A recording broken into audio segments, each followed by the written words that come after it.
recently, the Pope has ignited a bunch of controversy, especially in the blogosphere, especially among trads and conservatives on his comments on the death penalty. He basically equated being against abortion with being against capital punishment, and and this just threw people into a fit. But what was interesting about it was really it wasn't very calm. It wasn't a very intense comment by any means, and he did, of course, qualify it very clearly by saying none of us know all the truth. The one thing we have to realize is that the death penalty. He spoke about as if the church has always been against the death penalty, and I've heard priests do the same thing now recently.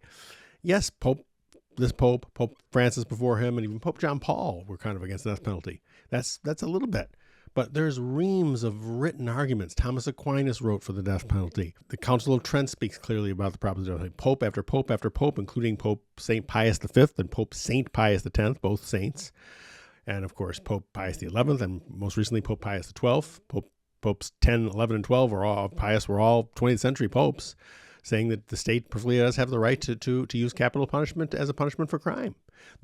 Pope Francis stuck it in the catechism now that we're against the death penalty, but there is no official infallible doctrine or teaching. So how do we react?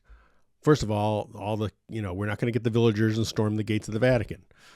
We give the Pope some patience, love him, and pray for him.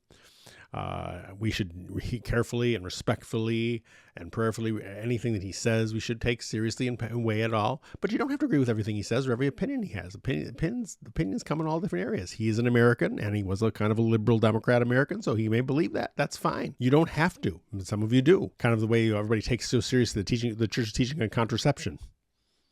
Let's be faithful to Christ and faithful to church and relax.